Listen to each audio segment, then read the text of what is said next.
I won't deny it, I'm a Southsider. You don't wanna fuck with me. Got the police rushing at me, but they can't do nothing to it. Attorney said, I won't deny it. She's a Northsider. You don't wanna fuck with her. She got the police rushing at her, but they can't do nothing to a shamana killer. Hey. Ooh, ooh, ooh. There Chugga, you go. chugga, choo, choo. Friggin' Blessed Life University podcast train coming through your brain. Happy Sunday. It's the Lord's Day. We're here to talk about what's blessed. I'm Brian Tierney. This is a Blessed Life University podcast, BLU podcast for short. With me here, I have one badass Chingona, my friend Tilsa Fernandez. She has her own podcast, Cafecito con las Chingonas. Check it out. The shit's the bomb. They're doing all sorts of good things, talking about all sorts of good content and healing. And we need it, and so check it out. It's right there for you. Also with me is Captain Matt Thomassen of the United States Army, a real fucking soldier from the old school. A real fucking soldier from the old school. And we've been cool Hell since yeah. day one. My A1 always got my back. We're here to just chit-chat on the podcast. And so, Glad to be back. glad to have you back, brother. Glad to have you back. Let's get settled in for the win. Can't be out here living this life of sin. Can't be taking these Mike Tyson shots on the goddamn chin. No one wants a Tyson shot in the tent. That's for sure. No, sir. Not anywhere, dude. I wouldn't want a Tyson shot like on like my butt or my thigh, dude. You know what I mean? The No. meatiest parts of the body. I wouldn't want one of those shots. Ye- Goddamn, you'd break my hip. Even as an old man like he is now, he's still like He's an terrifying. old murderer. Yeah. He's got older at killing, dog. Yeah. Oh, it's good shit. Had the UFC fights last night. All that good stuff. Full office. Only the people that are real people in my circle came through, and man, it was fucking awesome. Dang, Good so I'm not times. part of that circle. Yeah. So Well, about that. Okay, well, I thought we were going to be doing the Carefree podcast, but now I'm going to explain myself. Just kidding. Only the people who were in my circle were invited. Not all of them showed up. And let's talk about that for a second. I had a full day. It's like Wait, that, I huh? think we all did, Matt. Let me ask you about your day. Was it full of shit Indeed. cleaning up in this office? Indeed it was. We did doeth much shit on thine premises. Beer, Well. solo cups, the fucking bucket of grog that we poured all of it into so we could dump it all at once instead of fucking running That around was with bottles. nasty. Yeah. And, moving shit up and down the stairs, getting the computers back ready for fucking lunes. Lunas. Yeah. Time to work. Monday. Get in back on the Indian grind. West. Yes. Every day is the grind for us. Even my weekend's the grind. Don't Set stop. up the goddamn shop Facts. for 30 people watching fights in here, which was fucking awesome. And then break it all down and get the podcast shit set up and clean up on the table and all this. There's the cheese and shit from the fucking macaroni and cheese was still on the table. You gotta wipe it off. There We had a bunch nerd of rope- laundry to do with the Nerd rope paraphernalia the sheets everywhere. now. Those Holy things went everywhere. Holy shiznit. So, it's Black History Month, month of February, so we're in February 2022. And earlier this week, I went to a conference on fair housing. And it was with a legendary realtor. He was one of the speakers. There was another speaker. Her name is Joanne. And we had a legendary Chicago realtor, Frank Williams. Oh, yeah. And he was talking about fair housing. And he's kind of been through the ringer for many years with fair housing, his own experiences and his clients' experiences.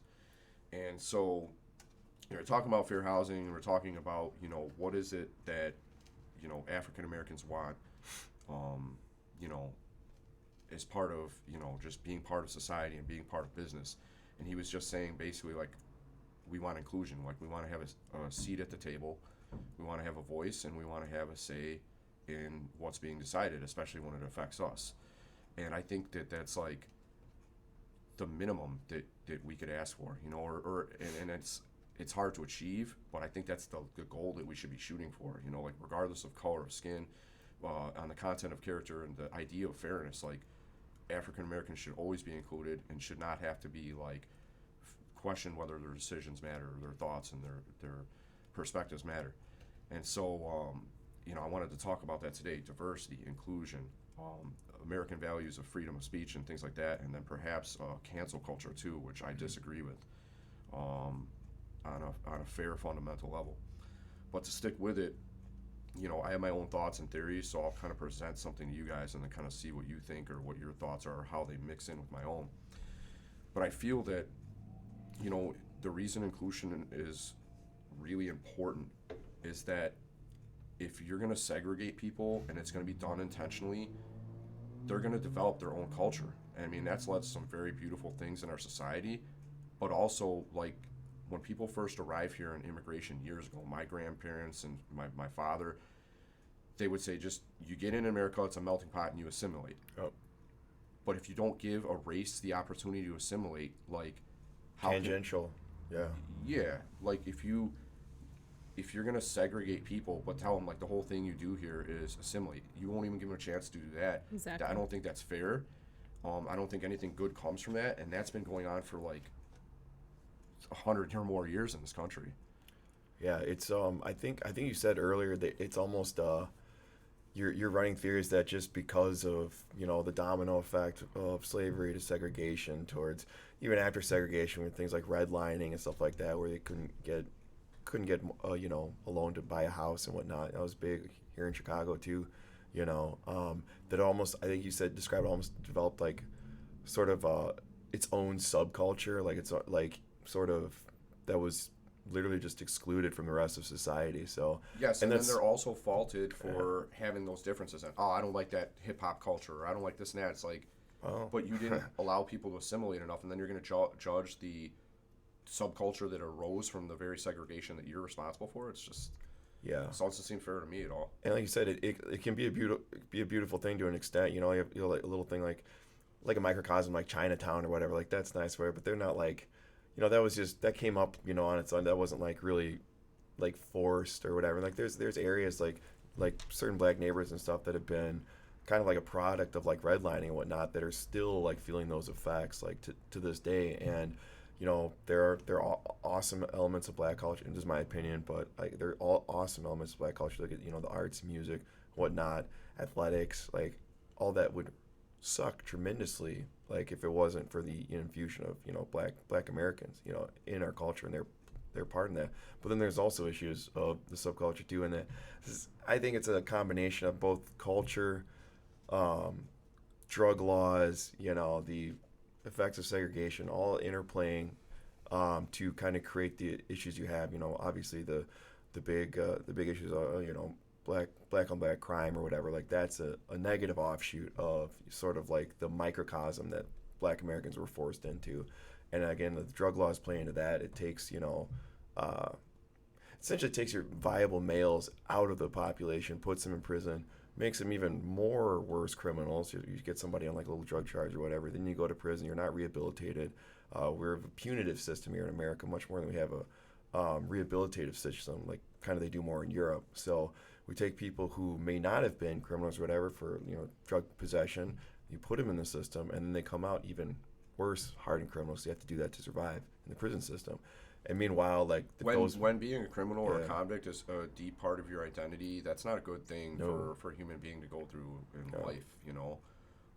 And real quick, just explain to people what redlining is.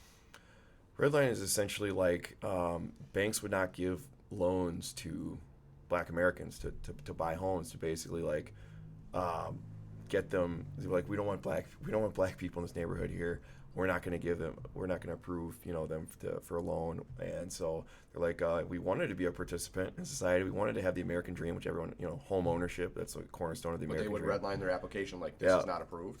That's basically. Where the terminology came they're basically like, no, denied. Even though you're eligible, if you were white, you'd be eligible if your finances, or, you know, if you were Hispanic, whatever, like, but they're blacks, not so much. And this was even up through, I think it was even up through like the 70s and stuff. It was still going on, if I'm not mistaken. I know it was still going on in the 60s, obviously, but yeah, I mean, there's been predatory lending over the years, but at least now the predatory lending, or, you know, within our last maybe 20 years, the redlining we were seeing was like equal predatory lending. So now it was like now they screw us all we have equally. Due process. It's equal treatment for everybody. Fucking, isn't it beautiful? It was like, yes, they're like, we're gonna predatory lend against all of you, but at least the ideal of the laws, like the, you know, Equal Credit Opportunity Act, is that like when they're approving you for a loan, they know your race and your gender, because that's on the application for whatever reason, like it is at the doctor's office too and all this. But they know it, but they're not supposed to use it as a factor in determining whether they're going to give you this credit or whatever. And how do you prove that, right? Well, I mean, I work with the majority of my clients are Mexican. I work with a lot of white clients, and then I have like some African American clients, and then kind of other races sprinkled throughout. But I have to read that to them at the closing, telling them like they look at your creditworthiness, but they're, even though they know your ethnic categories and your gender, they don't use that as a factor in determining whether they're going to make the loan. Yeah. And I really kind of don't think they do that as much anymore. I'm not going to be naive. It's probably still some of that going on. Here and there, but probably. not as probably as much as they used to. But that's a question of degree. Sure. So anyway, yeah. So we talked about redlining. And what were your thoughts on like diversity, inclusion, and assimilation, and all these things that we just talked about? So I feel like I've obviously been through it. My mom migrated to this country, and a lot of our teachings, well, I was born here, so a little bit different, but she didn't really teach me a lot about my own culture. So, and I feel like a lot of my Latino friends, the same thing, like, oh, learn, adopt the language and then continue on. And then you became your parents' translator as well. So we had to, Interesting. Your parents depended on you to kind of be the interpreter, middle person between you and in the English-speaking society here in America. Yep. Do you feel that it helped you? I think so. Because I definitely empathize with others, and I'm always willing to help in any way that I can. As a marriage ordained minister, I cater to my Latino community a lot, or I have a lot of, mixed cultures that want to get married, so I'm able to adopt very, very easily. Nice. Multicultural. Yeah. Well, so you believe in inclusion. You believe Absolutely. in letting people be a part of the society and growing that way. Yep. What do you want for race relations in this country going forward? Personally, I feel more safe in the city of Chicago because we have more diversity and inclusion here than we do out in the suburbs. So I'm very intentional, to be honest, when I'm seeking, renting or owning at a different place, I want to see more of what we have in Chicago and other parts of the state. So I definitely want the blend of cultures. I want it to be taught in school, which they do to some degree, but they only sprinkle it. Yeah. I think honestly, in terms of like diversity and whatnot, like kind of building on that, it would be cool, I think, eventually for us as a country to get to a place where, like when I was growing up, this is just a function of growing up in Janesville, Wisconsin, which is a very white, Midwestern town, and not so much diversity there. Mm-hmm. We got a little sprinkling on the edges of the cake, but not too much, so to speak. I think it's like 96% white or something, if I'm not mistaken. We get it. It's white as fuck, bro. Yeah. yeah. So you don't have to go. Yes, we understand. I'm kidding. But my point is, like, growing up in a homogenous culture like that, I never even thought of myself as white. That wasn't like an awareness that I had as a kid. I'm like, I am a white person. That was never in the, I was always like, we were like the Thomassens or whatever, and that would be cool when everyone is on sort of an equal societal footing or cultural footing, when like black people don't have to think like that anymore. Right. They don't or even you think don't of themselves have as to black. talk to your children about that. Yeah. I know my girlfriend, she's African American. How she talks to her boys is completely different than I do because, my children, they look like little güeritos. And she's like, I have to worry about things that other parents don't have to, which is very true. So we want to get to a point where... What are some of those other things? Well, like, if he ever gets stopped by the cops, it's like, don't do anything irrational, don't change your voice, you know what I mean? Those are the kind of things that she worries about. And given that he's such a bright boy, into sports and whatnot, but she's like, I still, regardless of what all of his accomplishments, we still have to worry about all these things that shouldn't matter. Yeah, and that is, I agree with that one because, I mean, I'm sure, the numbers tell the truth about, whether somebody's pulled over and how high the numbers are for different races. And I would imagine, like, if you ask me right now, like, let's say, Brian, you're African American and you're getting pulled over, in my mind, I'm thinking, I better keep my hands where they can be seen at all times and not make any quick movements at all. 9-3. You know what I mean? Don't even And that's another thing, just on a basic level. I feel like there's a lot of things that kind of need to get added into education, just for practical, like everyday concerns. But for some reason, they train you with a lot of stuff that you never end up using in the real world. But they put all this emphasis on that, and if you don't excel at that, you're like not successful, or you're not cut out for like a skilled job in life or something. It's kind of which archaic, is all kind of bullshit. But so I feel like there's things like that we should be adding into education, kind of like what we're talking about right now, like pragmatic common sense stuff for life skills. Yeah, like what were you just talking about, like as far as like interactions with the police, like you're sent out into a real world that is kind of chaotic, that is violent, and the people that we are tasking with keeping order or like catching a bad guy or a gal or whatever the fuck, you don't know how to interact with them. Like it's like similar to like realtors, like they'll come out of real estate classes, they pass the exam and they don't know how to write a contract. It's like that's one of the main things you do for your clients. And it's like they don't get that practical knowledge. I'm like, why isn't this included within the education system? Like dealing with authority, right? It's when you're in your own house as a kid, like your parents are the authority. But when you go out there, who's the authority?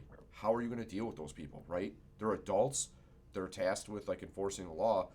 They don't tell you that ever. Like I never got a class on that. I had to learn from friends, watching friends do it. Like I'll give you an example. We got pulled over in one of the neighboring suburbs one night on the way back from hanging out with our friends, and we were going to get some food. So we go to this restaurant and we had to kind of turn around, and so we went down the street and we couldn't tell. It was pretty dark out. There wasn't a lot of lights. We had to we went down a wrong way. It was one way, but we were only going to the alley. So we turned down the alley. Cops come up behind us. One officer on each side. I'm on the passenger side. My guy's on the other side, and they come up to us, and they're like, "Oh, license and registration. Do you know why we pulled you over?" And my guy goes, "Yeah, I think that was a one-way street. I'm not from around here. We're just trying to grab some food real quick before we head home for the evening." And blah blah blah. And he's like, "Yes, sir. No, sir." That traffic stop went really well. They gave him back his ID. They walked back to their car. We drove away, safely like we were, and went and got our food and went home. But if I didn't learn that, a lot of my other traffic stops since then, without not knowing to say like yes sir, no sir, yes ma'am, no ma'am, would have went a lot worse. Right. I got pulled over after that. I tried the same thing. I was on my way to work, and the guy asked me. I said, "Good afternoon, sir. How are you?" Right? Respectful of authority. He's like, "Can I see your driver's license and your registration?" Give it to him. He says, "You were going a little fast there." He's like, I was like, were you going somewhere? I was like, are you in a hurry? And I said, "Well, I'm running a little behind for work." Guy gave me a warning, let me off. So that helped me. If I was a little smart ass, I would have probably got a ticket. Yeah. Or the other concern is, like you said earlier, the color of your skin. So you got to wonder, like, if I was African American, would I have gotten the ticket then? But I think at for least being respectful, even at that. Well, see, the thing is, if you don't know how to deal with authority, true. You might panic, and you're already frustrated. You might be having a bad day. You might have all these other things going on in your life, and so that comes out there too, because you think right away that the authority figure might be a smart ass with you, and maybe they are, and maybe it's because of race. Yeah. But if you started from that's why I say at the end of every one of these podcasts is about starting from a position of respect and kindness and seeing where it goes from there. Like if you're with the police officer and you start saying, "Hey sir, hey ma'am, good afternoon, how are you?" And then they come back at you all hard, well, it's like now you're stuck with an asshole cop. You know where this is going, right? But you still don't want to keep raising the temperature, because I've had cops that come at me on a traffic stop already with the temperature up to 8 out of 10, like, and they're like, real big attitude. "What do you think you were doing? Do you know how fast you're going? Like, looks like you watch Too Fast, Too Furious too many times, boy." I've literally had a cop say that to me. Yeah, literally. And I'm just like, well, what are you gonna do? And so I just like, one thing I do is just like I move very slowly. Like when I'm reaching, I move almost like one hand stays on the wheel at all times. I'm never going in my pockets. I'm never fumbling down, in the center console, and I'm moving very slowly, deliberately. And when the cop comes at you, especially with like an attitude that's really turned up, your adrenaline, your ego raises, gets involved, right? Your adrenaline raises. You need to be the one who does but it. You have to fight that and just be like, "Roger, Roger. I just go to military mode. I'm just like, "Yeah, Roger, officer. Yes, sir. Yes, ma'am. Okay, tracking, Roger." Yep. Keep it professional, even when they're being an asshole to you. It's really hard to do. I would actually go as far as to actually announce my movements first. Like if I got my 10 o'clock, 2 o'clock hand position, and I'm like on the wheel, like, ma'am, my registration is in the dash there. I'm gonna slowly reach for that right now. Like, I know it seems silly, like, and I'm not acting like literally. I would tell them that and just kind of slowly reach for it because People have been shot for less. usually when police People have been officers shot go for up to a less. car and Yeah. traffic stops with me, they not always, but sometimes they got their hand already on their gun. Yeah. Like, And that's intimidating. That night, but yes. I mean, but it goes. It's such a vicious circle. Like you don't know what call that cop had before Sure. that, and that goes to like our policemen. They do not. We don't advocate enough mental health or alternative forms of de-stressing, and you don't know if that cop has PTSD and what all these elements that have to do with mental health. We don't have those benefits readily available. Or when you get that, I have cop friends where they get that one difficult phone call and then they're sent, they watched a kid get shot or they're responding to that. And Fatal then, accidents too. They see a lot of nasty stuff. yeah, Exactly. even just accidental. Just- but accidents. they Yeah. don't Like, very give, gruesome injuries. there's nothing in their policies that states you could take 3 mental days off after that and get, do you need help? Everyone's going to say no. But okay, so now you're coming back to work with all this trauma from the day before, from the week before, from the year before, and how long has that person been in that role? And then you come back, traffic stop, something that you knew could have easily been, so they're all these trauma events are playing back. And when they're getting, obviously they do their traffic stops, it's like all that is built up. Yeah.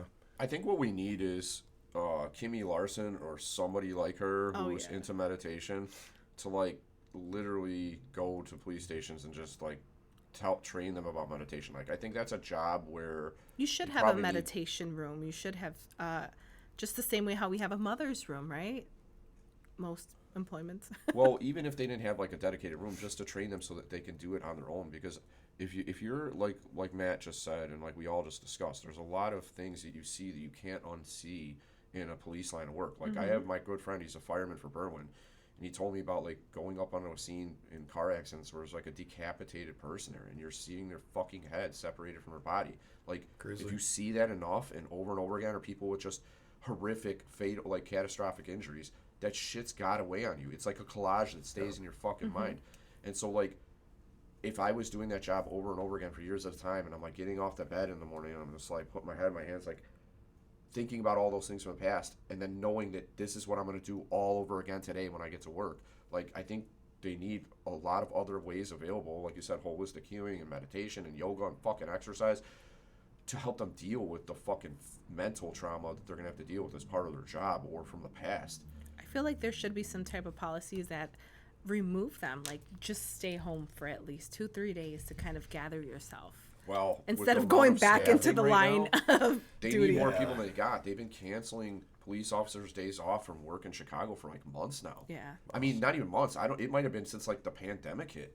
Like it's been like That's crazy. or just certainly since after George Floyd was murdered, when we had the friggin' I think there was a lot of Antifa bullshit here, although there was legitimate protesting going on. But I think ever since then, their days off have been canceled. These people Yeah. are working like 10, 12, 14-hour shifts. That sucks. And then, And then there's all these mandates on how they need to do their job on top can you imagine of that. working 6-7 days a week? And then, yes. And another thing is like all the restrictions on policing, which that's a whole other topic for another day that I'm going to get actual retired police officers and stuff to talk about. It's like you're castrating them for the very purpose for which that we need them for. Yeah, what was your buddy saying? They can't do foot I pursuits. I was going to say I don't even want to say that on the air because I don't want to promote anybody listening to that to telling them like that they can't. There's certain things they can't do anymore. That's ridiculous. Allegedly, think- we're in because alleged it's like- territory, it's like guys. this Don't is take like what I you say ever- as the gospel. Don't.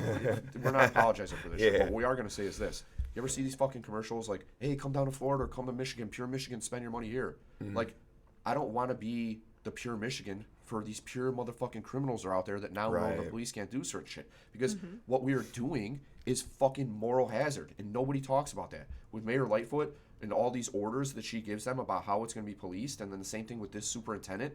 It's like this guy doesn't seem to have any passion in his body. He gets up there and talks like a fucking robot. Well, we want somebody who's passionate about helping the community and stopping crime. Yeah. Those are the main purposes, he says. That's They not don't in lack Chicago fire leadership. or fucking passion in it. Yeah. It's all bullshit decision making, and it's usually for the worst. We end up with a destroyed city with businesses that don't want to be there and fucking people that don't feel safe. That's not the Chicago I want to live in. You know what I mean? But another thing about all this and healing is former Navy SEALs, I think it was Jocko Willink, said that police officers should be going through training 20% of the time that they're on active duty. So if you're working a 5-day week, like almost a day of training, whether it's with weapons or stress scenarios or coping or whatever the fuck. But he said out of all that, it's not like we can expect an average person who's just like me and you, the kid, Brian from the block, grew up in the neighborhood, been holding it down on this fucking south side for a long time now, and I will be till I fucking die. But anyway, that's my passion. We never talk about passion. Just FYI. But you can't just expect to train them once and they're good for like the rest of their lives. Like, you gotta work at training. Yeah. There's a phone ringing. I'm gonna turn it off. I think that's mine because we wanted to hear Tilsa when she arrived. Oh. And it's right here on the table too. Where the fuck is it? Or is it on the desk? Somebody call it. That's in my fucking pocket. Goddamn ringer. We had it on for good purposes earlier. Our intentions were good. I promise.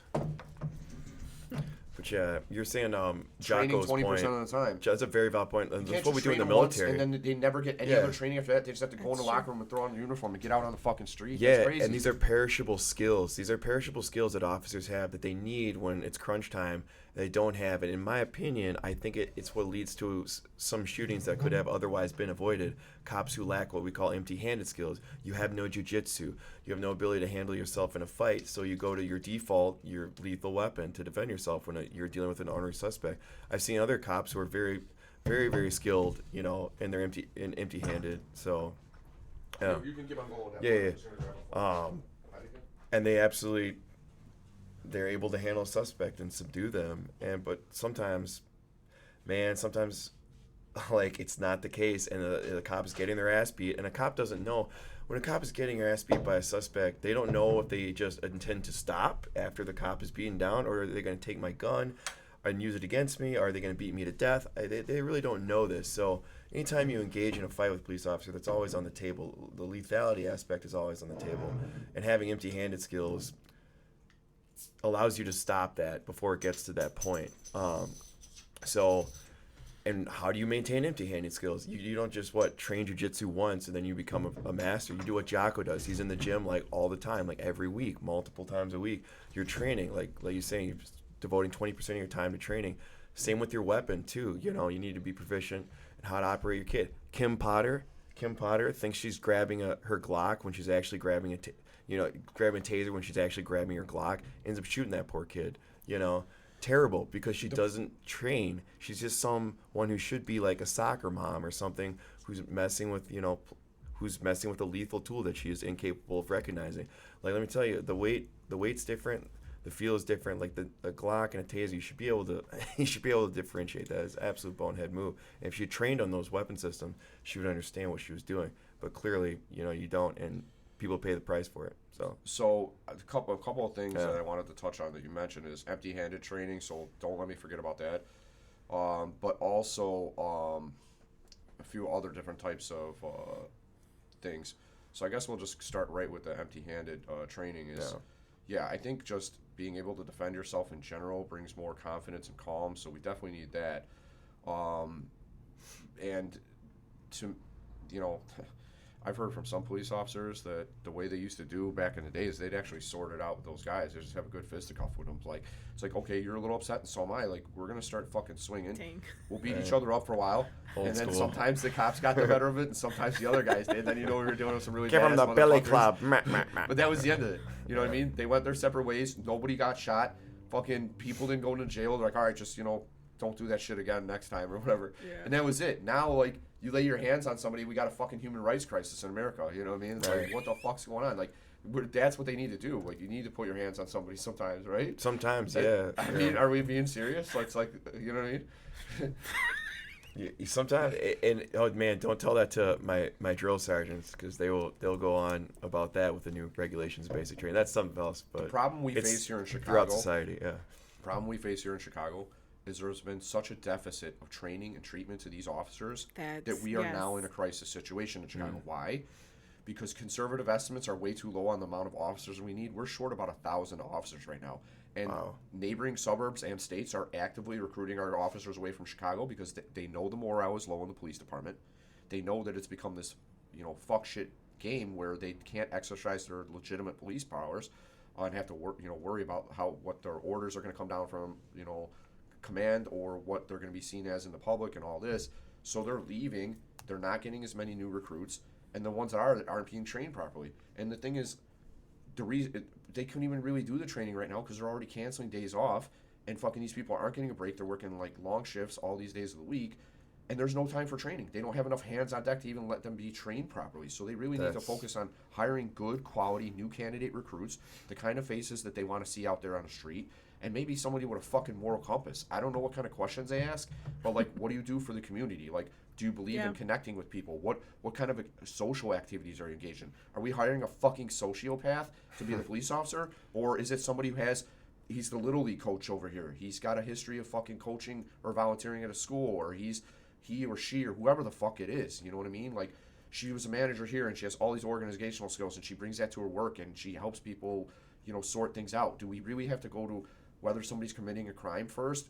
Maybe just a little more proactive. Like, I feel like there used to be a real thing, like a beat cop who would just, you'd see him just walking through the neighborhood, like, hey, Mike, how are you, guy? He knew how you. the fuck you doing, guy? Yeah. Hey, Jane, how you doing? You know what I mean? Like, whatever. Like, you knew these people. They were the familiar face, and you knew that if you had a problem, they'd be there to have your back. Where the fuck is that right now?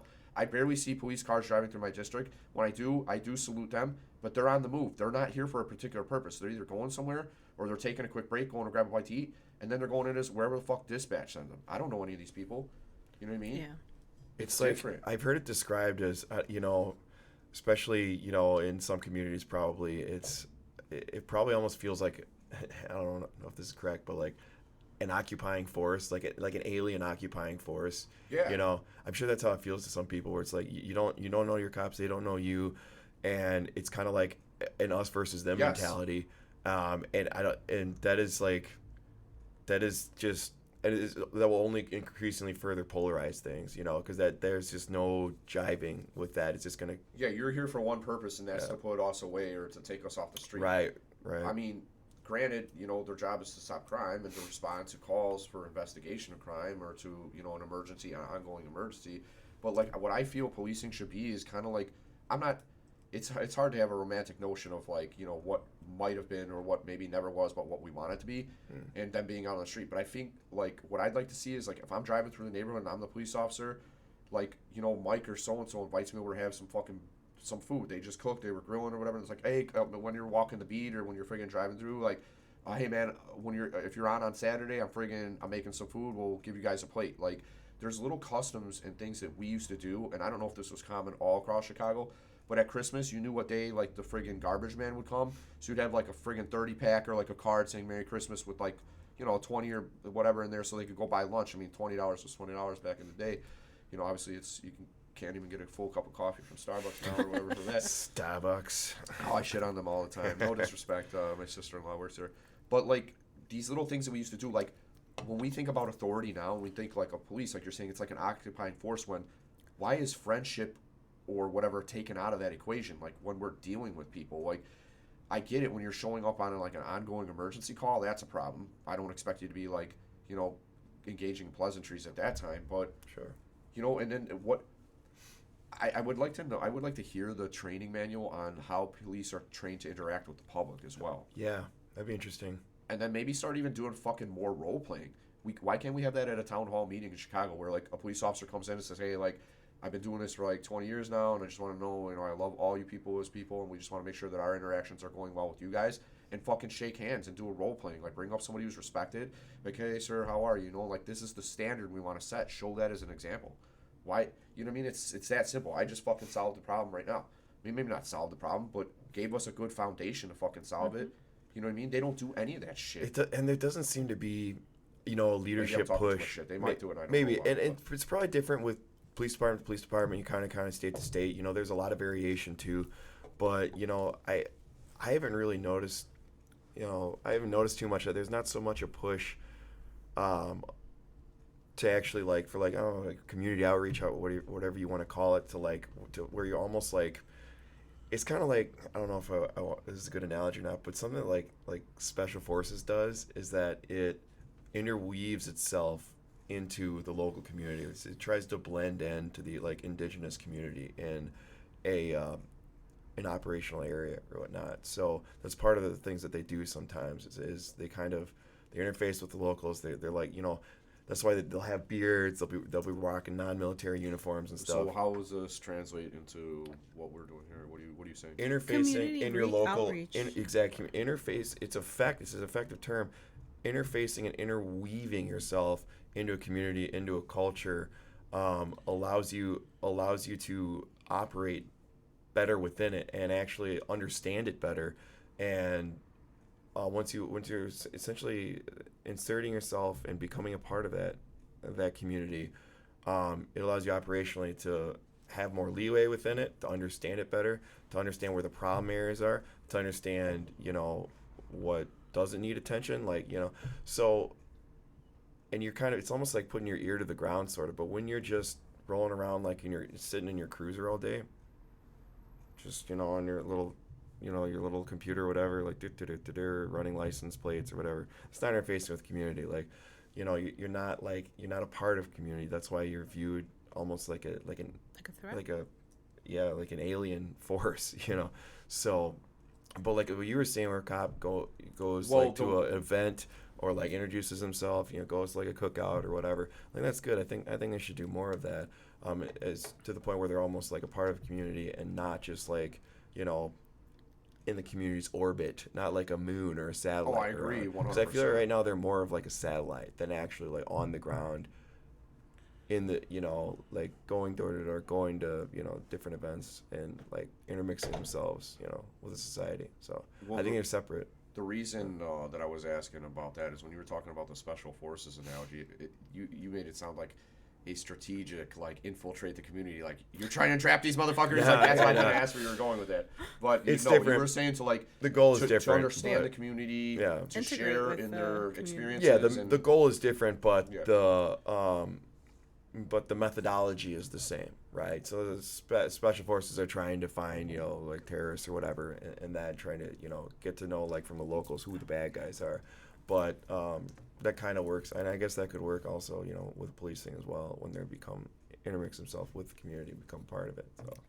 This guy sounds like a friggin' pro analyst of these topics. Really, like, he sounds so professional. I'm just a signal corps officer. No, but I love his, I love even this combat guy's word arm. choice. Like, I'm a better person for having like chatted with this guy throughout the years. Like, what did he say? The methodology and what was the other one? Like, Yeah, it's just the methodology is the same, but the mission is different. Obviously, special forces versus cops. So, beautiful blend of words there, man. Tag him in. Tag in, Matt. Captain Thomassen's on your side. We need a good captain. We need a good captain. God damn it, we need Captain America back kicking ass. Trying to And all become these a other major. haters flex on us and take advantage of this fucking pandemic that fucked us. You know what I mean? But anyway, well, we covered inclusion and diversity pretty well. We went off on some awesome tangents. We didn't plan that shit at all. No bullet points, but I think there's some great content in there about thoughts and opinions and perspectives about dealing with the police and all that shit. Anyway, all right, I think we're back at it. So, Okay. just to cap off with the with inclusion, the reason I feel it is really important right now is because we've been badly weakened as a society, and it's this, you know, they want it to be a us versus us mentality when it really needs to be an us versus them, and an us versus like ourselves being a better person or a better, you know, country going forward, because we're facing threats to our liberty, both foreign and domestic. And domestic is the worst one because it's right here. It's like this fucking an invisible hand, like they said in economics, it's fucking us. And there's not much we can do about it. So we need to really be unified as a people so we can be stronger together. We absolutely can. If we have strong character content, it doesn't matter what color of skin is, you know what I mean, at all. It just, so I believe that we need to really band together going forward. Speaking of which, another segue topic, Heineken Zero, one of my favorite fucking little non-alcoholic beers here. Nice. Is American values. And what do we mean by American values? We mean there's a Bill of Rights to the Constitution. So you have a Constitution. The main part of the Constitution is powers of the president. The Congress is first, then the president and the courts as the last check and balance on government power. Yeah. And so we have this Bill of Rights because the forefathers were deprived of their rights, or whatever you want to call them. The people who came over and settled from England were deprived of their rights there. So Yeah, they had no say in the matter in a monarchy. yeah, no say in the matter, no representation, no. It's just what we say goes, and so they drafted our Constitution here in America to avoid America becoming a monarchy or some kind of I don't know what they call it when there's like a king and there's royalty involved. What do they call it? But that is a monarchy, right? Yeah, it's a monarchy. Okay, so yeah. monarchy, right? So first and foremost, you have freedom of speech, freedom of religion, freedom of the press, or fucking fake news or whatever, all this bullshit that's going on out there right now. Fake news would be It seems like it's all fake. They send me all this bullshit in my fucking Google results now. I'm like, this is all fake. None of this is even real. I can tell as a reasonable person just by reading that fucking headline that this is bullshit or it's something out of context or whatever. Yeah. Anyway, freedom, so there's your First Amendment. Second Amendment is the right to defend yourself by keeping and bearing arms. And then you have friggin' right to privacy in Fourth Amendment, yeah. equal protection of the laws in the 14th and 15th Amendments and due process clauses. And that's all fucking big names. But what do we mean by all this? What is it really? What does it translate to on a level of just us sitting here as citizens? Well, we have the ability to speak freely, and that right is protected by our laws. We have the right to practice whatever religion we want, or not to practice one at all, and we shouldn't be judging each other for this fucking shit. Freedom of the press. Well, there's been censorship. I know personally, my artistic expression rap song about freedom of choice in COVID-19 was removed from YouTube within 1 hour posting it. You know what I mean? So the press right now and all the people that act as press and social media are suppressing our viewpoints and deciding what content matter we can speak about. Yeah, it's quite ironic when members, no matter what your views are on certain issues like COVID, there's a whole range of views or whatever. But no matter what your views are, either politically or any of these big hot topic issues we've been dealing with, recently, it's very, very ironic that members of the press, the establishment media, CNN, NBC, are seeking to silence people like Rogan, where you love Rogan, hate him, whatever.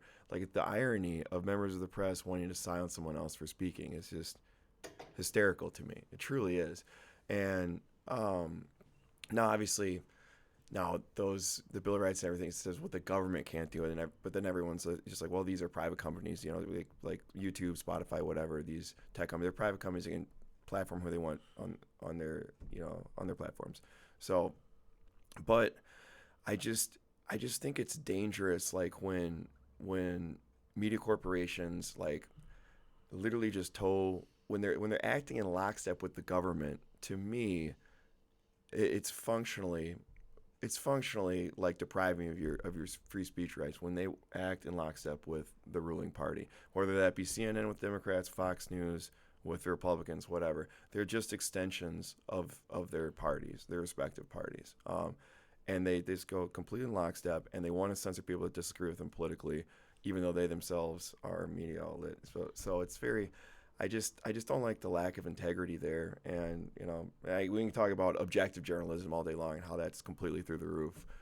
It's gone totally. The closest thing to objective journalism is going on online right now with like independent creators, podcasters, and whatnot. And there's some other like smaller news outlets, but you know what I feel, man? I feel like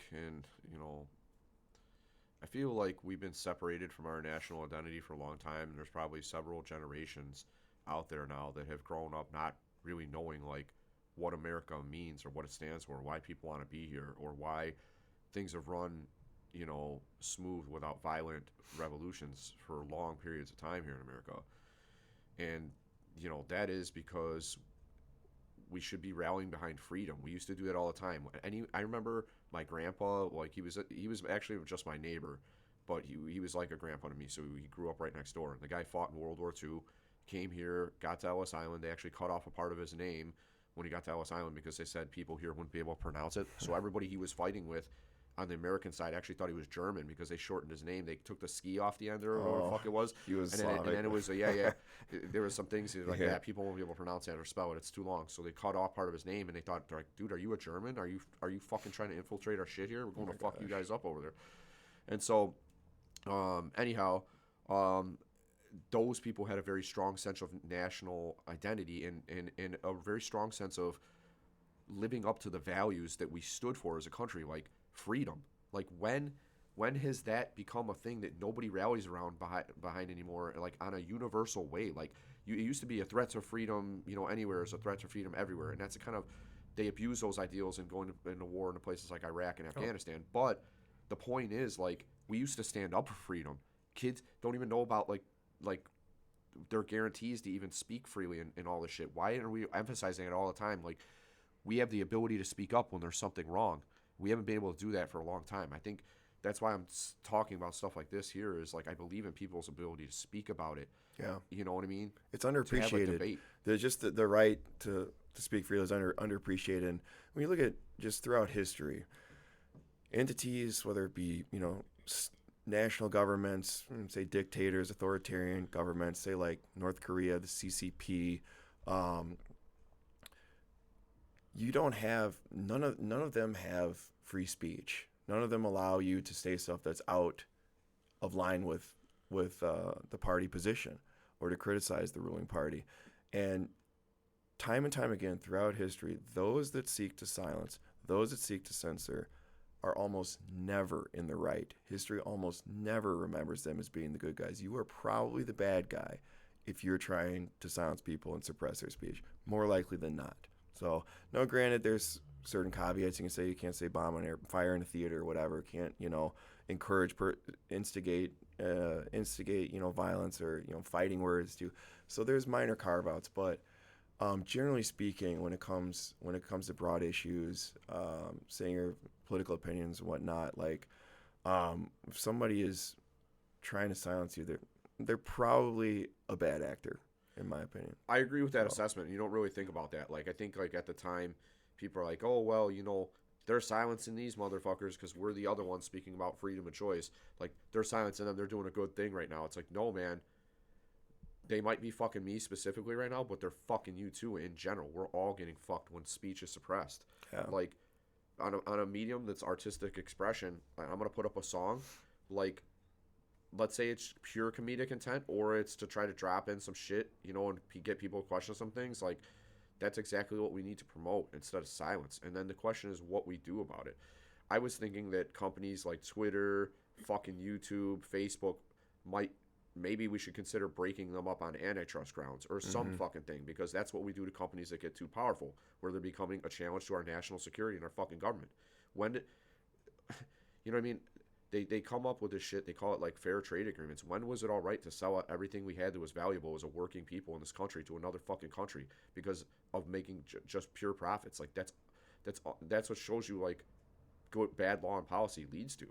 It's fucking terrible.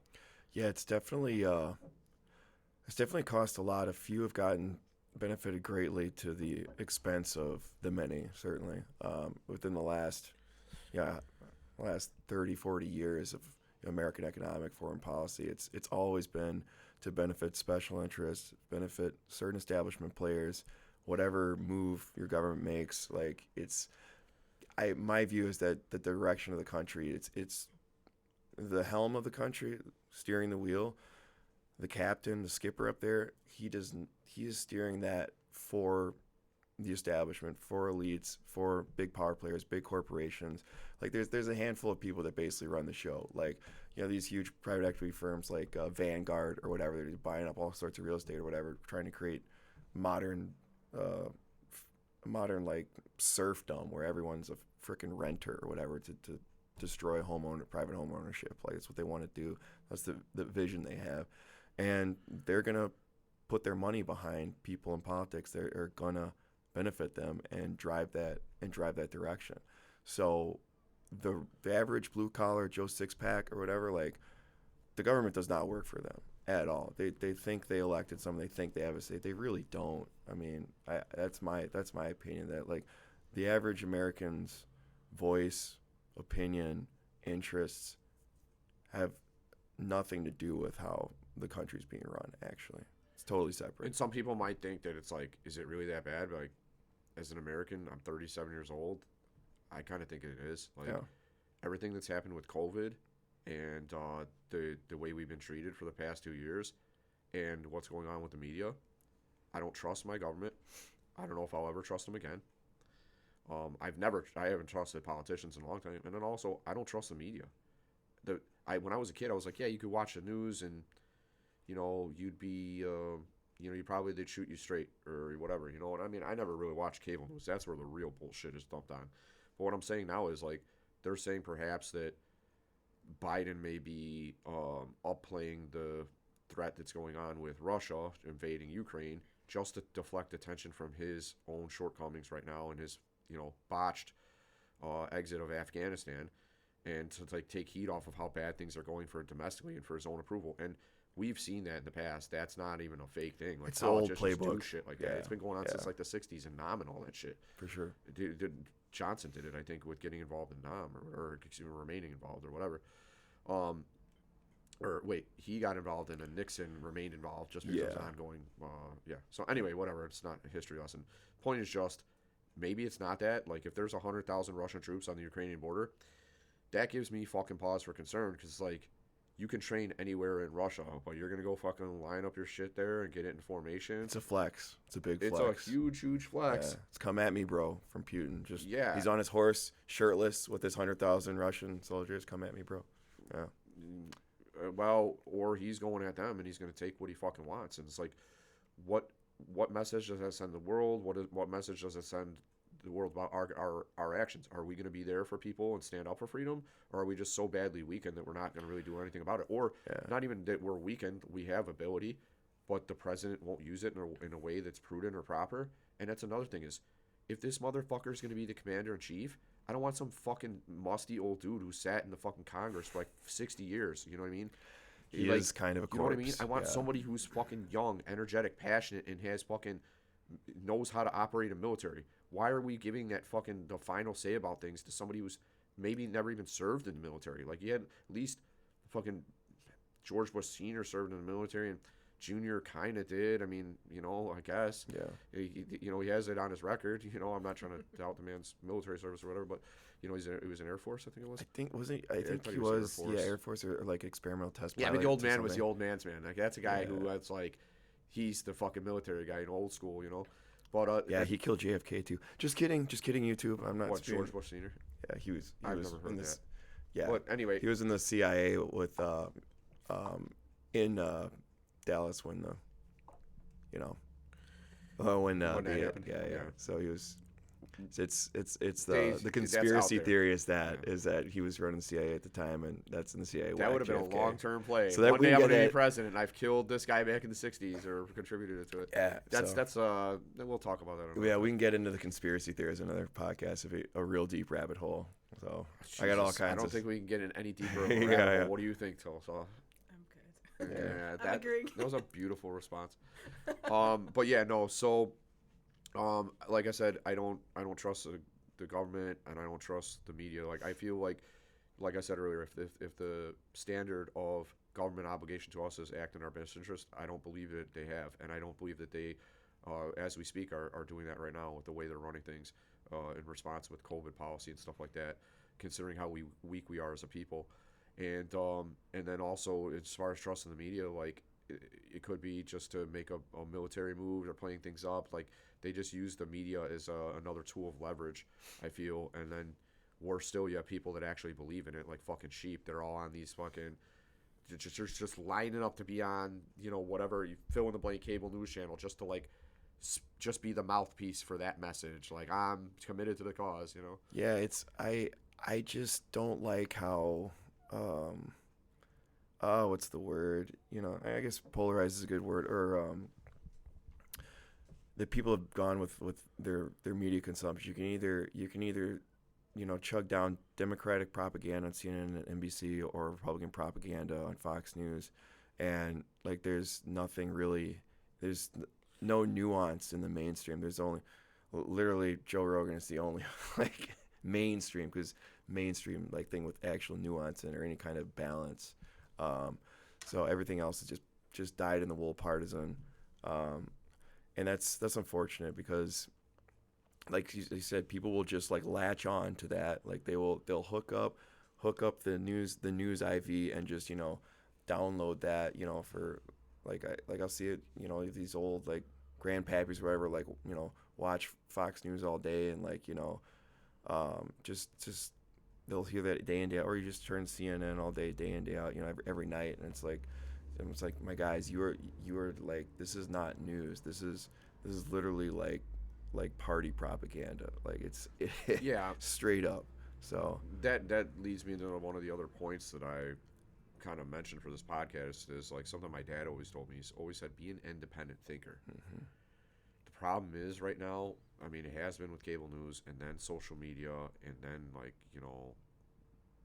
all the stuff that we're dealing with right now is they're basically telling you how to think instead of letting you make up your mind yourself. And that's like, okay, one step to dealing with the problem is knowing there is a problem. So the problem for us is that they're going to tell us how to think, but you still have to make up, like, it's your, I believe, responsibility as an individual to make up your own mind. Like, you have to think about it and be like, yeah, I see what he's saying, and that sounds very convincing, but, like, am I, still fine mentally with taking a vaccine or whatever the case may be? Like, you have to make up your own mind about it. And I feel like this whole thing that we've been through has really been a challenge and a test to people's ability to make up their own mind and to fight the group thing too, like the us or them mentality of you either have gotten a vaccine or you haven't.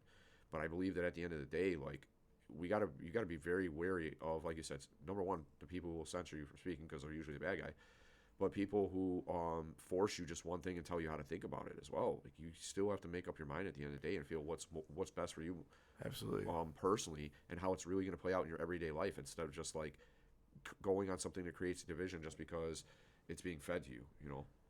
Yeah, I think that's an important point you make, because we've gone away from just reporting of a situation. Like, I feel like back in the days of, I don't know, like, Walter Cronkite, he kind of just gave it to you straight.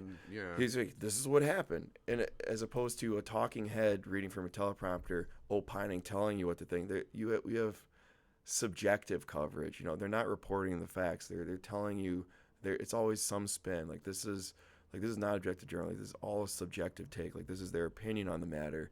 They tell you what to think. They tell you what's right. They tell you what's wrong. They don't tell you what happened. They need to just go back to just telling us what happened, and then we can decide whether it's right or wrong, moral, immoral, safe, dangerous,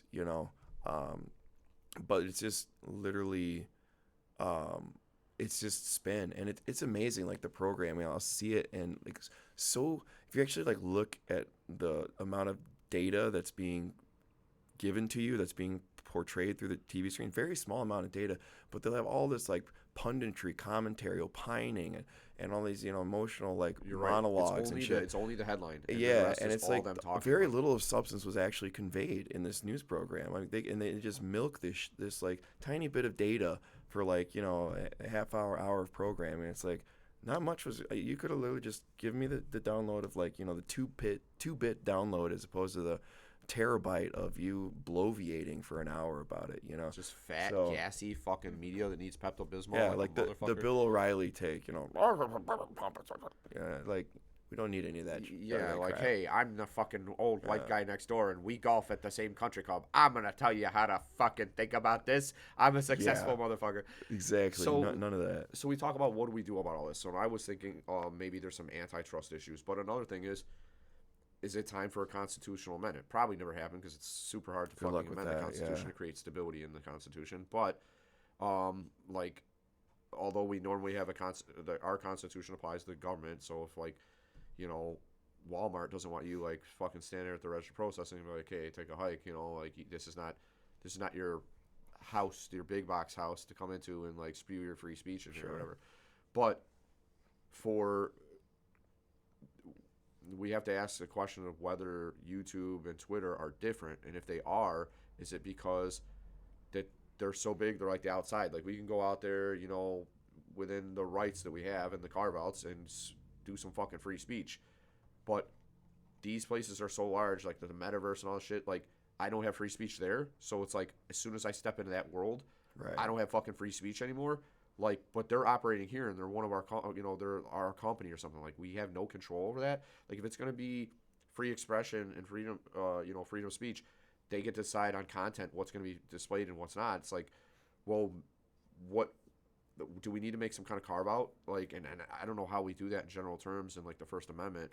Yeah, it's got to be That you're so big that you're almost the government or whatever, or you're so big that you're essentially a public forum. Is the Yes, is that's the what way I'm I saying. would Yes, skin yes, that yes. cat. And or collectively put. yeah, so when you become a public forum, then like a constitutional amendment that identifies that after a certain point, like when you're essentially monopolized, like the only game in town, the only platform in town, or like a few of you collectively are like the only game that you encompass all the digital, like the metaverse traffic in that sphere, that we can call you a public forum basically.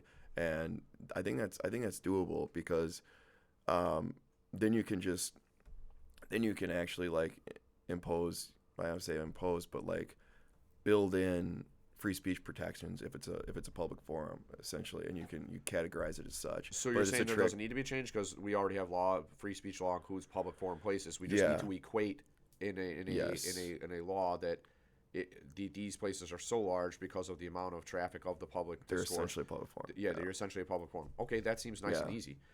Will we get that anytime soon? Hard. Hopefully not, but let's keep on fucking speaking about it. Yeah. Because another one is that I was going to talk about is like legal differences and treatments with these types of companies and some other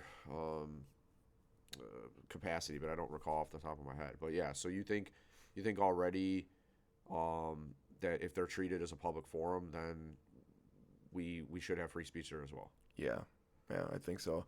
But I think you'd almost need like a constitutional amendment to get around, because obviously like something like, YouTube will say, well, private company, for sure, like you are, but like when you're so huge, you're like on the global spectrum, and you're like basically you're essentially the only game in town. Basically, they're almost monopolized between a few different tech companies. I tend to agree. You could have a legal carve out saying, hey, you've reached this point, you encompass this much digital traffic in the metaverse, you've now become a public forum, motherfucker.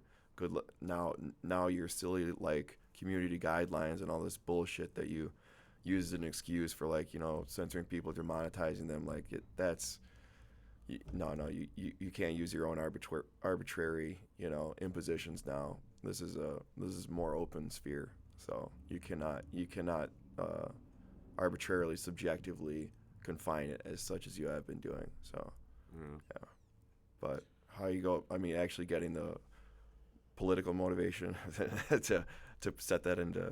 If government really served our best interest, we'd be hearing about this type of shit all the time about like putting this in place. And another thing, that's what I was going to mention, is data. So this will probably be the last topic that Tilsa is here for. We're going to miss you, and I feel like I can't wait to have you back on again, because I know we've heard a lot of my voice and Matt's voice today, but I wanted to hear more of yours too. Next time, I'll definitely come by. Good, well, good. we'll have to talk. We'll talk more for next time as well. But we have this thing, our personal data, right? So you want to use the Facebook app? We need permission to view your contact list, your fucking web browser history, your call history. Like, what the fuck, really? Just for me to like speak and put my picture on fucking Facebook? And we know that the data is valuable, because if we tried to take it away from them, it would be a huge fucking fight in Washington, D.C. That little weasel Mark Zuckerberg and fucking Zuckerberg Chan, they'd be down there like little fucking beggars. You can't do this to us because we're the magic motherfuckers that created this shit and made your society better. No. There's a movie about the social network, motherfucker. Have you seen it? It tells your life story. And apparently, according to the fucking movie, you stole this idea and then just ran with it. Yeah, and now you think you're the shit off an idea that wasn't even yours in the first place. Puto. No disrespect, Mark Zuckerberg. You're probably a nice guy. I heard you speak Mandarin, too. Wow, you're cultured. You know 2 languages. The one that you need to know the most, so you can sell us out to China, motherfucker. Right. But I'm just kidding. Anyway, I'm just pointing out some irony. He's cool. He's yeah, it's all about artistic expression on Facebook. surfs. I'm on there. Thank you, Mr. Zuckerberg, for allowing me to use your magical fucking app to express my opinions and to put this podcast out there. Thank you. Hopefully, it'll stay that way. About the data, like, it's worth something.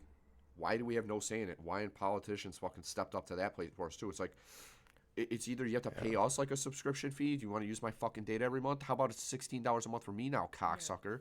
You know what I mean? At least give me something. We know it's valuable. We didn't know it was valuable, and there's been a failure to ever fucking legislate retroactively, proactively, or anything on this fucking issue. Yeah, so you give away, like, in order to use this platform, you literally give away Follow me around and know everything. what's like I'm eating and Everything, shit. where your location, like where you've been, you know, what you do, what you search history, you know, like everything in your digital life. Basically, you give away the keys to the castle, to your whole digital safe that comprises you and your digital fingerprint. And they, you know, and they sling that to sell that to advertisers. So, and that's the name of the game. But I would argue that stuff is like, it's like boilerplate. You know, it's like it's like an all or nothing proposition. It's like, you know, can you have? I feel like it should be more negotiable. Like, can you have access to only certain types of data, or like, you know, like, but it's like an all or nothing proposition. You know, Well, it is boilerplate for sure, but like, given the real choice, I wouldn't even do the subscription method. I just wouldn't give my data away. Like, I want to be able to live this life shielded from the things that fucking corporate America wants from me, that they want to use, that they want to be able to sell to advertisers. Like, even if it was a subscription-based service and they had to pay us like $16 a month to use our fucking data, which the advertising costs would probably go up, but that's just economics. But fuck them anyway.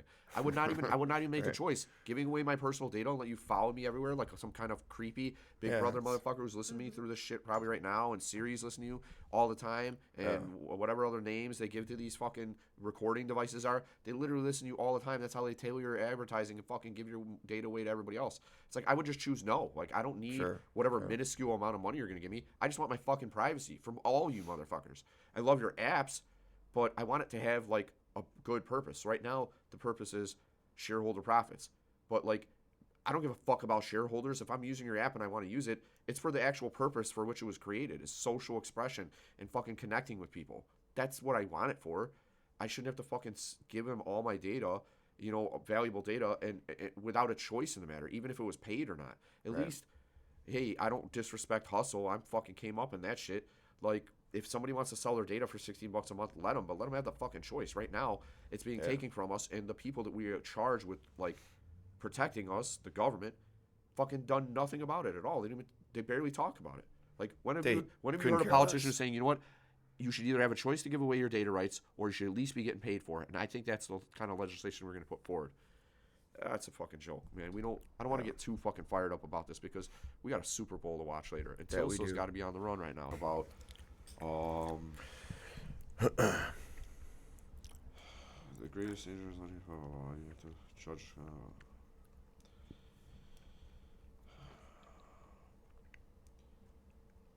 About anti-cancel culture and censorship, I think, is the direction we're heading in right now. Okay. Yeah. And looking at context. Oh, yeah, there were some points that I wanted to make. I was going to talk about being offensive versus being racist. And I think that, like, being offensive is something you've done once and it's a mistake that you should be able to apologize and grow for. And being, like, racist is, like, more of a character issue. That's a decision you've made, and that's part of who you are most of the time or all the time.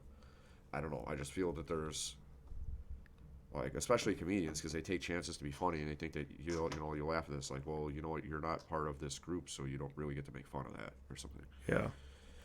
And it's unfortunate that, you know, everything is kind of weaponized. Like, you can take people's things that they've said, you know, and just snapshot those out of context, clip it out of context, and make a very damaging initial, like, one-shot take. And context, I think context always matters. You know, some people say, oh, it never matters or whatever. It's like, well, if context never matters, you know, like, I mean, it's just an untenable proposition, you know. Like, you're not going to be able to, if we don't have, like, the ability to, like, actually go into things, discuss them, and discuss, like, their implications, you're never going to solve any problems, you know. I'm not talking about, like, scientific, I'm talking, like, just on social levels. You're never going to come to a consensus if you can't actually talk. If some things are just so taboo You can't delve into them. I just don't think that's like, you can't really have an effective free society. You can't have an effective exchange of ideas, in a free society. If something is so taboo it can't be discussed. It's like, if they're, like the Voldemort thing, don't say his name. It's like, dude, we know what you're talking about anyways. Like, it's like you're still gonna say his name. You're still gonna say, your brain's going, oh, Voldemort, the V word, or what. You're like, it's kind of, I mean, it's almost like you're trying to impose like parental controls on society at large to kind of like shield people from certain things that you think they should be shielded from, or certain issues they should be shielded from. And I just don't think that, especially like for adults or whatever in a free society, like I don't think it's like infantilizing modern society to a point where it's like, no, you can't do that, Jimmy, like that's too dangerous, you can't, don't listen to that, you can't watch the dirty movie or whatever, you're too young for that. And they're trying to like take that kind of thing and like blow it up broad spectrum on a societal level where some things are so taboo they're not even on the table for discussion. So or utterance, so to speak, like with the N-word thing with Joe Rogan. That's the case in point. In recent news, it's like, that clip mashup of him saying like the N-word like multiple times over the course of like 12 years or whatever the hell it was.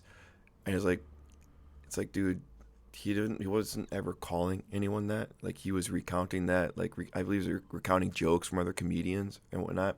I think it was for the most part. Yeah. Apparently there was a bit that he did that they found offensive. That was his own bit, but I haven't seen it, so I can't comment on it. But and most of those were, my understanding, was like clips where he was quoting lines from somebody else. Exactly. One thing I feel about censorship and cancel culture is that I believe in the principle that those who don't learn from the past are doomed to repeat it. And that is true in your personal life and in general life, right?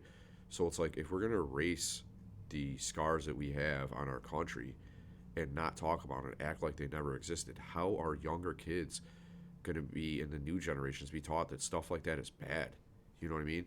So it's like, if you feel shame or isolation just from saying a word or saying certain things, or talking about certain subjects and certain parts of our past that are historically true and accurate,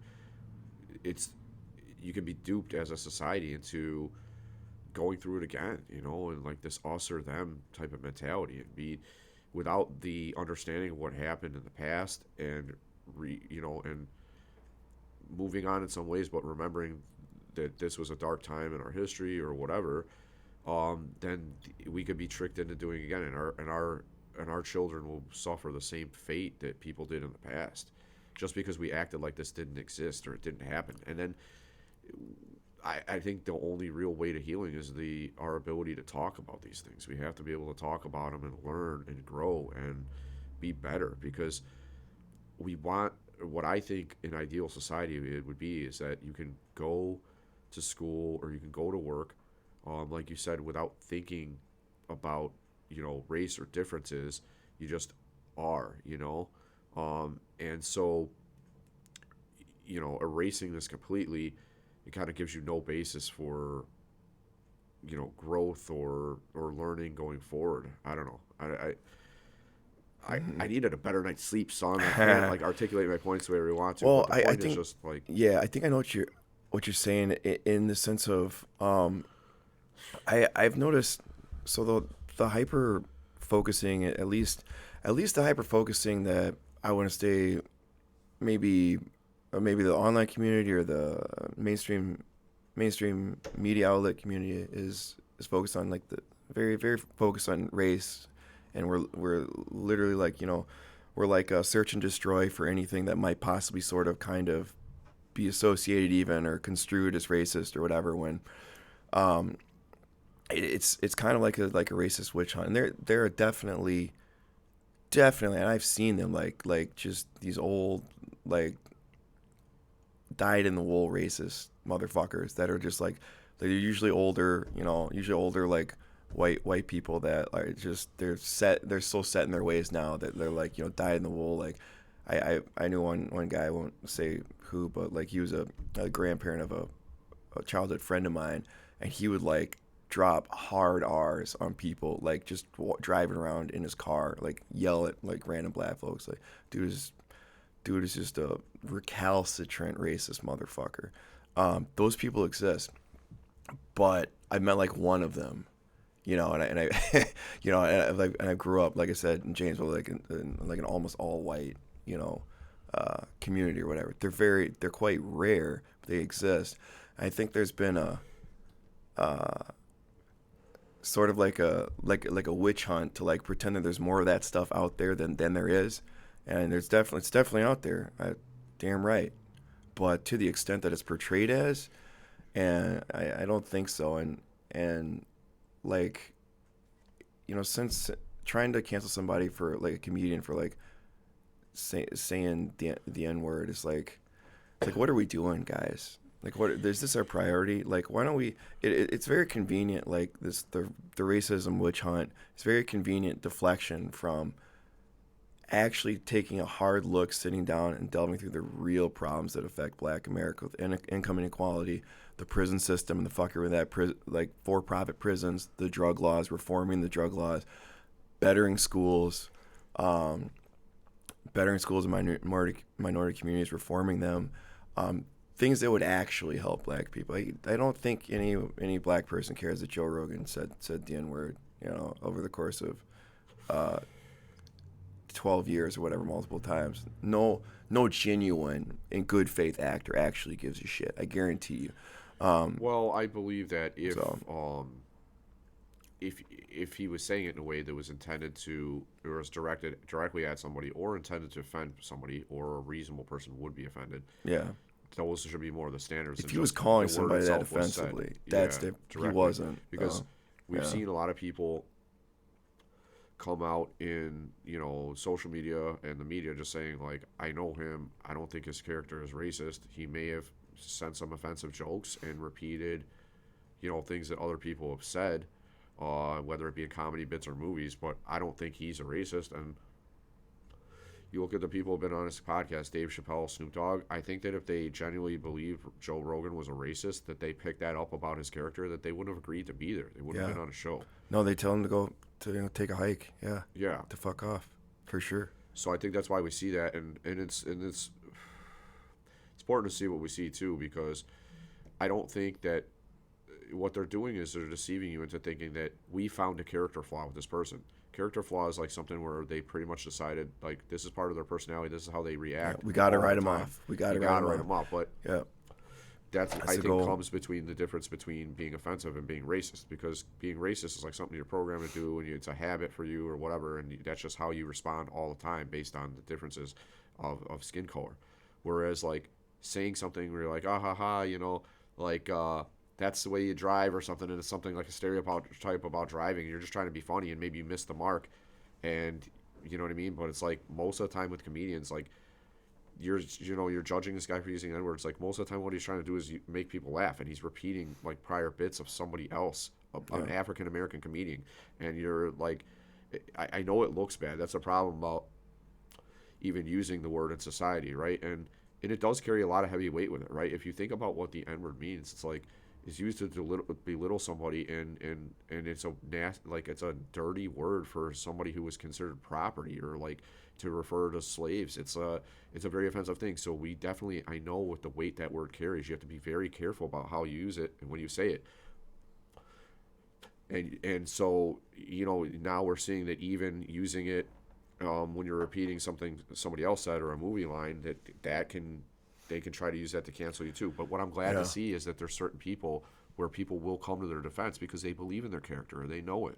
And I think that's what we all need to see right now. And like I said, with cancel culture, it's the silliest thing. We talked about before you came on for this today about, like, you know, where did this idea originate? Like, I think they want you to think it was like, you know, your 14, 15-year-old kids that were like on social media. But maybe this idea was given to them and they fucking ran with it. That's what I'm starting to wonder, because it seems like everybody from the mainstream, you know, news outlets all the way down to, you know, social media outlets, who are basically, you know, mainstream media outlets now, as big as they are, they're all acting like it came from our youth when it really could have came from them and they just ran with it. And I'm like, that's what I'm wondering about, because it seems like another way to divide us. Like, people have to be able to be rehabilitated or be able to learn and grow. We can't hold them in one place forever, you know? Yeah, I just look at all this. I take a step back and I look at like what is the purpose of this? What is the purpose of cancellation? What is the purpose trying to get somebody deplatformed, whatever? And this whole like the Joe Rogan thing, it's not at all about him. Everyone knows he's not racist. No, anyone knows anything about him. It's not about that. Like a genuine concern, genuine good faith concern. This guy's a racist.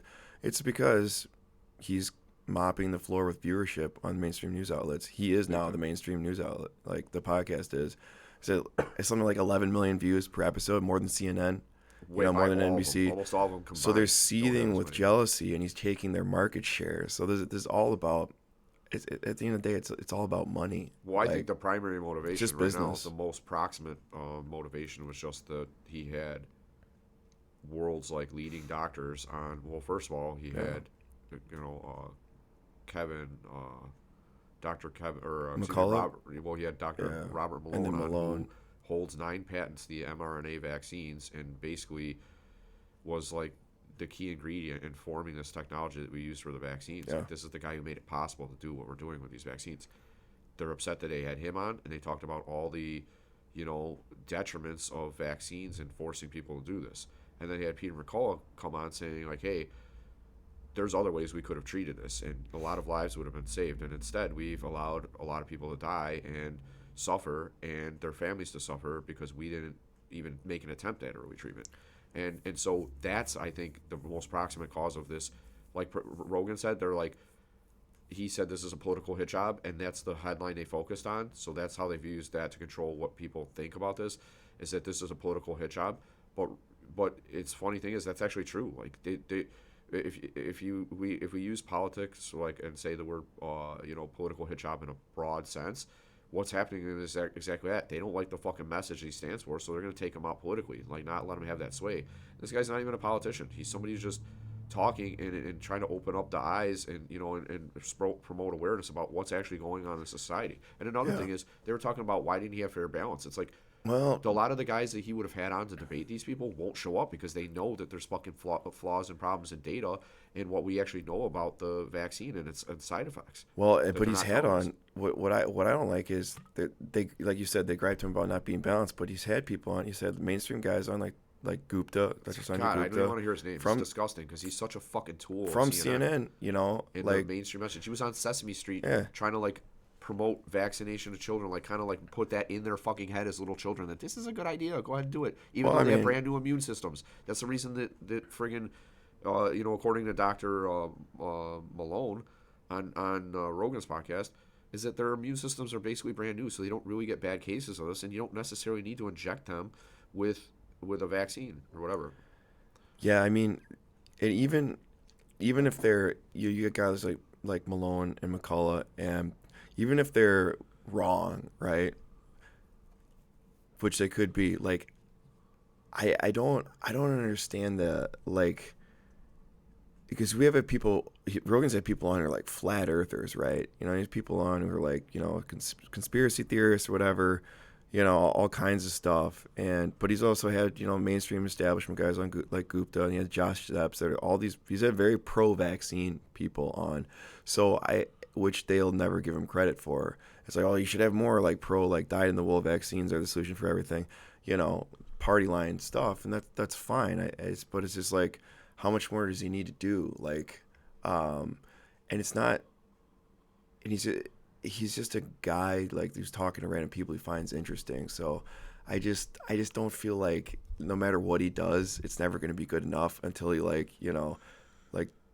toes party line politics. It won't ever be good enough. So well, yeah, it won't be good enough because they're on the attack because of how powerful he is. Just how powerful he's become by doing that which they're trying to stop him from doing. He's become popular by showing all sorts of different pieces of the marketplace of ideas and this, free speech ecosystem that we have.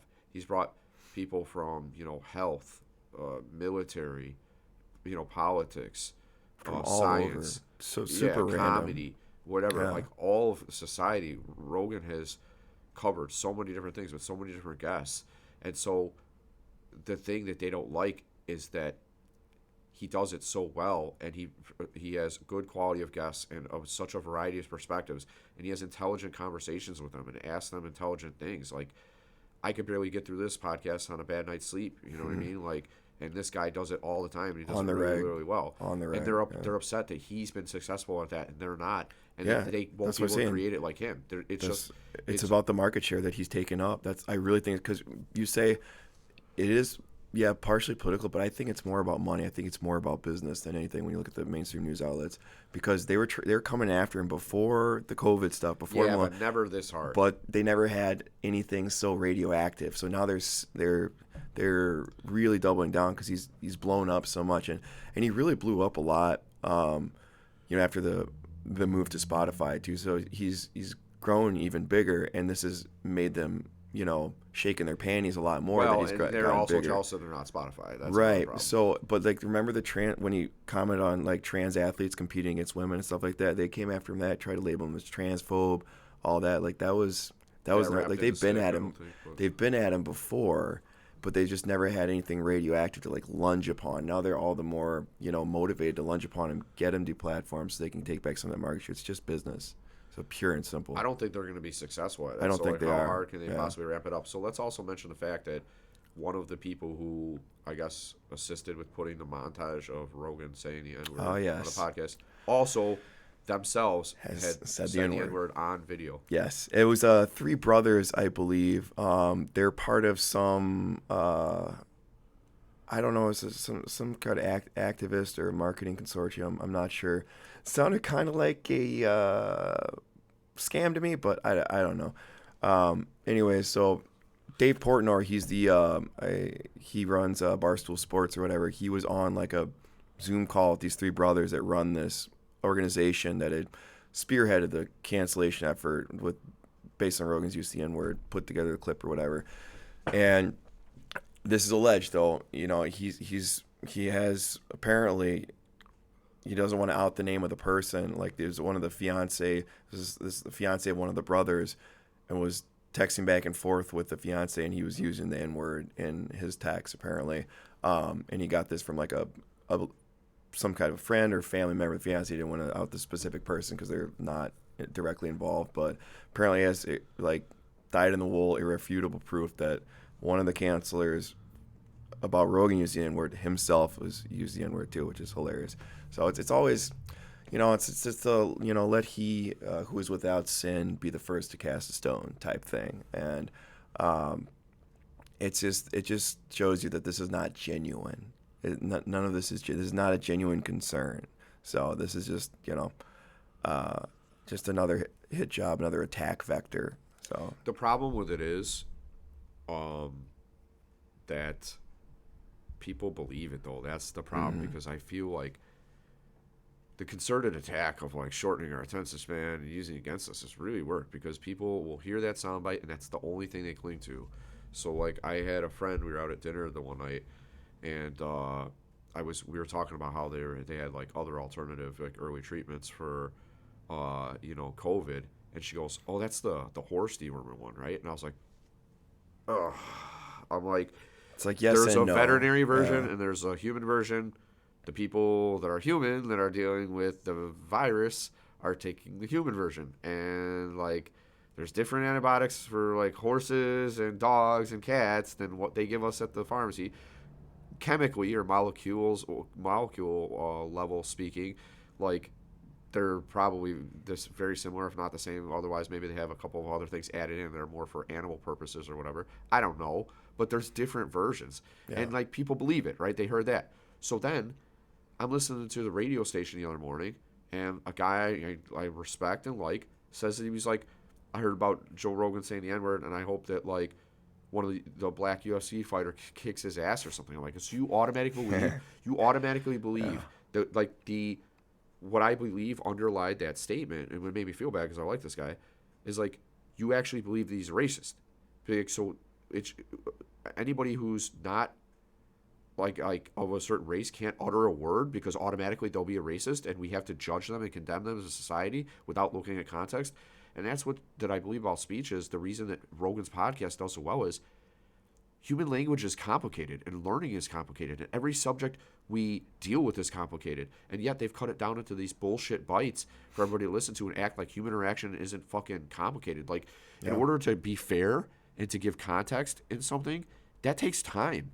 You have to have long discussions like what we're doing right now. Like, you might hear like a 2-minute piece of this and you're like, oh, those guys are fucking douchebags or assholes. But if you listen to the whole thing, you're like, no, I agree with that point. Or like, I'm in line. That's my ideology too. Matter of fact, I'm glad to hear another motherfucker speaking about it. Yeah, we have a very short attention span as a people. We're very Problem. Start reading books. Start concentrating on things, doing difficult things that take longer. Because if we're left with these kids who have 20-second fucking short-term memories and shit, we're fucked. TikTok. If the future is TikTok kids, we're in trouble. Yeah, that's They're the attention literally span. damaging these kids' ability to interact with the world outside of them. And we're not really doing much about that either. I always joke around. I said, one of the most powerful drugs we have right now is sitting right here in our hand. It doesn't even come with a warning label. Did they tell you that your fucking 16-year-old kid, if you take their phone away, will act like they need a crack fix? Like they're fucking addicted to crack? Yeah, it's not good. And have violent outrages and fucking tantrums if they don't get their phone back? I've witnessed it with my very own eyes, dude. It's fucking one of the worst things about our society. It's like being at a Black Friday sale when they're selling fucking, $200 televisions at Walmart. People are ready to kill for this shit. Why? It's a fucking TV that's cheap or whatever. Why are we ready to fucking get violent and have domestic violence situations over somebody's cell phone being taken away? Yeah, our priorities are very parent-child. interesting. It's fucked. Very interesting as a society. I think that continues to change as time goes on. But yeah, there's definitely a materialistic aspect that's, you can call it driven by, the woes of capitalism and whatnot that is really kind of,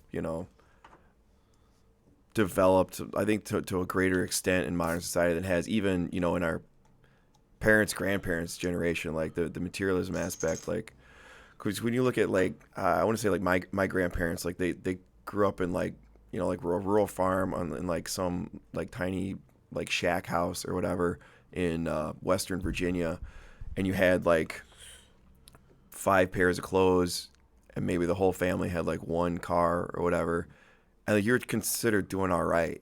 Like, you're considered good. Nowadays, like, houses have gotten bigger, cars have gotten bigger, everyone has, like, fucking 60 pairs of clothes, 100 pairs of clothes, whatever, a whole, like, closet full of shoes and stuff.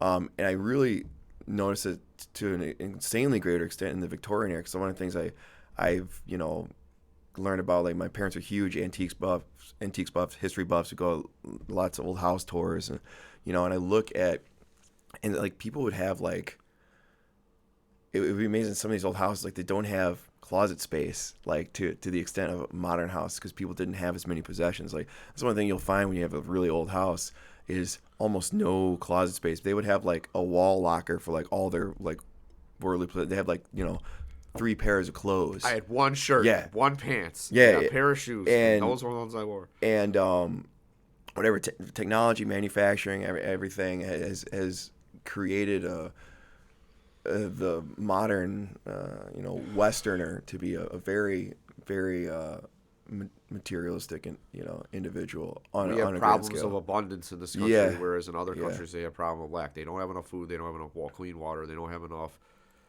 whatever. And here we have way too much. We have so Excess. much food. Culture that of we excess. way too much, and we have heart attacks and strokes more frequently because we've overgorged ourselves. They don't. There's not a lot of places where they teach you how to manage your emotions, but I'll tell you what, man. That's one of the really big successes to this life is being able to control your emotions. So, Yeah. True words, man. True words. All easier said than done. So we need to, like, try to manage that as a societal level, fuck yeah, I'm managing my emotions right now, man. We had a good podcast. We got out some really good viewpoints and some good content. Tilsa was here.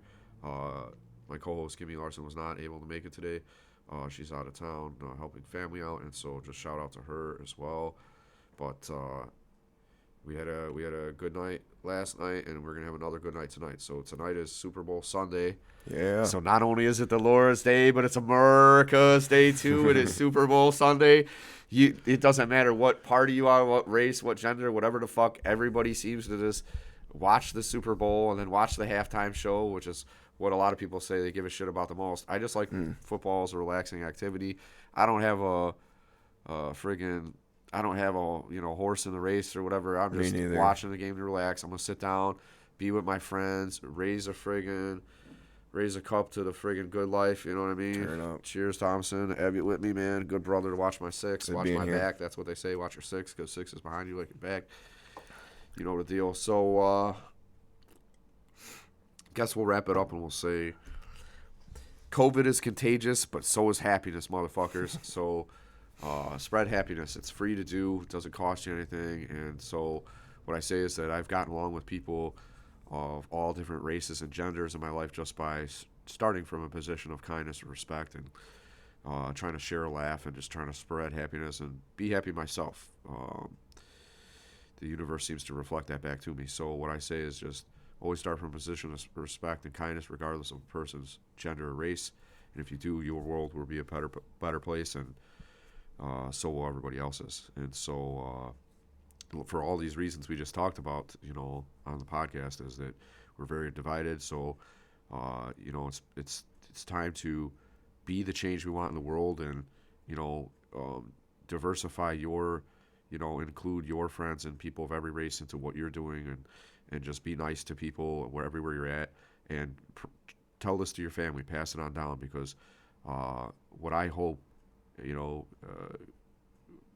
God willing, is that the extreme racist person that Matt mentioned, that type of person, is becoming extinct, and that the racism of the past will die out slowly, generation by generation. And we're lucky that we live in a very diverse city here. I don't see a lot of the ugly racism that's probably out there in the rest of the country as much, but I just hope that we can all get to a place where we just get along and put the hatred behind us. So, be sharp, be good to yourself, be good to your family and community, and stay tuned for the next episode. Tune on in, man. We love you guys, and we'll catch you on the next one. We appreciate you listening.